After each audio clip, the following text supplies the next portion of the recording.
নমস্কার বন্ধুরা, আমার রান্নাঘরে সবাইকে স্বাগত। আজ আমি এঁচোড় দিয়ে একটু অন্য রকম একটা রান্না করেছি। আশা করি তোমাদের এই রেসিপিটা ভীষণ ভালো লাগবে। আর ভালো লাগলে অবশ্যই একটা লাইক করো। তো চলো দেরি না করে কিভাবে বানিয়েছি সেটা দেখে নিই। প্রথমেই আমি এখানে 500 গ্রাম এঁচোড় নিয়ে নিয়েছি। আর এঁচোড়টা আমি এরকম কেটে নিয়েছি। কাটানোটা আর দেখাইনি, কাটানোটা দেখালে ভিডিওটা অনেকটা বড় হয়ে যাবে, সেই কারণে কাটাটা আর দেখাইনি। তো কেটে নিয়েছি, এটাকে ভালো করে ধুয়ে পরিষ্কার করে রেখে দিয়েছি। আর এখানে এখন গ্যাস অন করে দিয়েছি, আর এরকম একটা প্রেশার কুকারে বেশ খানিকটা জল গরম করতে দিয়ে দিয়েছি। আর এঁচোড়গুলো সব দিয়ে নুন হলুদ দিয়ে প্রেশার কুকারের ঢাকনাটা বন্ধ করে দেবো। তবে এখানে কিন্তু আমি সিটিটা দেবো না, সিটিটা ছাড়াই এখানে এঁচোড়গুলো সেদ্ধ করতে দেবো। কারণ সিটি দিলে এঁচোড়টা অনেকটা বেশি সেদ্ধ হয়ে যাবে, অতটা সেদ্ধ আমার দরকার নেই। আর এই ফাঁকে আমি এখানে একটা টমেটো নিয়েছি, 3টে রসুন নিয়েছি, আর 4 কোয়া আমি আদা নিয়েছি, আর 4টে কাঁচা লঙ্কা নিয়েছি। সামান্য জল দিয়ে এটাকে পেস্ট করে নেব। তবে ঝালের পরিমাণটা তোমরা কম বেশি করে নিতে পারো। পেস্ট হয়ে গেছে, এটাকে আমি সাইডে রেখে দিচ্ছি। ততক্ষণ দেখে নিই এঁচোড়টা সেদ্ধ হয়েছে কিনা। তো দেখো এঁচোড়টা সেদ্ধ হয়ে গেছে। এই রকম অবস্থায় আমি এখানে একটা বেশ বড় সাইজের আলু নিয়েছি, এরকম ডুমো ডুমো করে কেটে নিয়েছি। আর আলুগুলোকেও এখন এর সঙ্গে সেদ্ধ করতে দেব। দেখো আলুগুলো বেশ এরকম সেদ্ধ করে নিয়েছি। তবে এটাকে 10 থেকে 15 মিনিটের বেশি আলু সেদ্ধ করে নিই। আর 10 মিনিটের মতো সেদ্ধ করলে আলুটা মোটামুটি সেদ্ধ হয়ে যায়।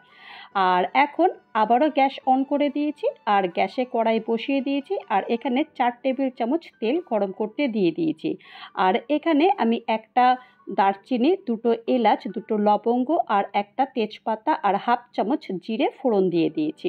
ফোড়নটা একটু হালকা ভেজে নিচ্ছি। এরপর এখানে 2টো বেশ বড় সাইজের পেঁয়াজ নিয়েছি, পেঁয়াজটাকে এরকম কুচি কুচি করে কেটে নিয়েছি। পেঁয়াজটা একটু হালকা ভেজে নেব, যতক্ষণ পর্যন্ত না পেঁয়াজ থেকে জলটা যে বের হয় সেটা একটু শুকিয়ে যাক। আর এরকম অবস্থায় পরিমাণ মতো নুন দিয়ে দিয়েছি। নুনটা দিলে পেঁয়াজটা একটু তাড়াতাড়ি নরম হয়ে যাবে।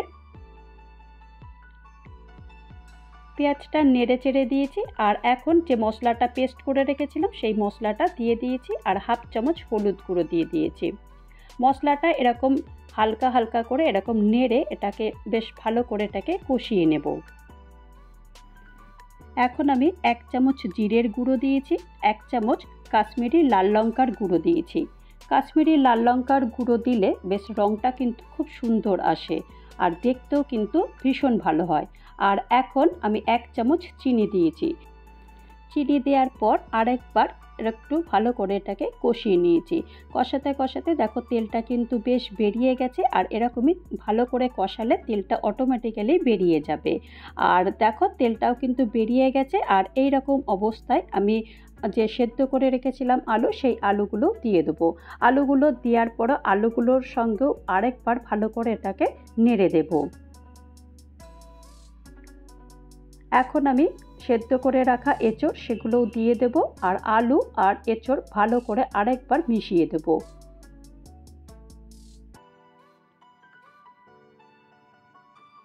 আলু এঁচোড় ভালো করে মিশিয়ে দিয়েছি। মিশিয়ে দেওয়ার পর আমি এটাকে 2 মিনিটের জন্য ঢাকনা বন্ধ করে দেব।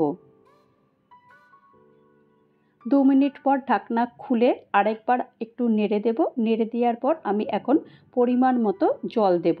জলটা আমি অবশ্যই গরম জল ইউজ করেছি। আর রান্নাতে গরম জল ইউজ করলে রান্নার স্বাদ কিন্তু আরও দ্বিগুণ বেড়ে যায়। আর জলের পরিমাণটা তোমরা তোমাদের পরিমাণ অনুযায়ী দিও। আমি এখানে বেশ একটু মাখো মতো রান্না করব, তো সেই কারণে একটু কম জল ইউজ করেছি। আর এখন হালকা একটু ফুটিয়ে নিয়েছি। ফুটিয়ে নেওয়ার পর ঢাকনা বন্ধ করে দেব। ঢাকনা বেশিক্ষণ বন্ধ করে রাখবো না, কারণ আলু আর এঁচোড় এমনিতেই সেদ্ধ করে রয়েছে। এখন হালকা ফুটিয়ে নেওয়ার পর আমি হাফ চামচ গরম মশলার গুঁড়ো দিয়েছি। গরম মশলার গুঁড়ো দেওয়ার পর এরকম একটু নেড়ে চেড়ে দিচ্ছি, যাতে করে গরম মশলাটা সমস্ত জায়গায় ছড়িয়ে পড়ে। এখন ঢাকনা বন্ধ করে দেবো। এটা ঠান্ডা হলে তারপর তোমাদের সার্ভ করে দেখাবো রান্নাটা কেমন হলো আর কত তাড়াতাড়ি হয়ে গেল। এই রান্নাটা কিন্তু তোমরা আমার মতো একবার করে দেখতে পারো। তো তৈরি হয়ে গেল এঁচোড়ের কালিয়া। এই রেসিপিটা যদি তোমাদের কারোর ভালো লাগে তাহলে অবশ্যই একটা লাইক করো, কমেন্ট করো, পারলে আমার চ্যানেলটা সাবস্ক্রাইব করে আমার পাশে থেকো। আর যারা নতুন বন্ধু হয়ে আমার চ্যানেলে ভিজিট করেছো তাদেরকে অজস্র ধন্যবাদ। আর যারা এখনও পর্যন্ত আমার চ্যানেলটা সাবস্ক্রাইব করেনি তাদেরকে অনুরোধ করব চ্যানেলটা সাবস্ক্রাইব করতে। ভালো থেকো, সুস্থ থেকো আর আমার চ্যানেলের সাথে থেকো। নমস্কার।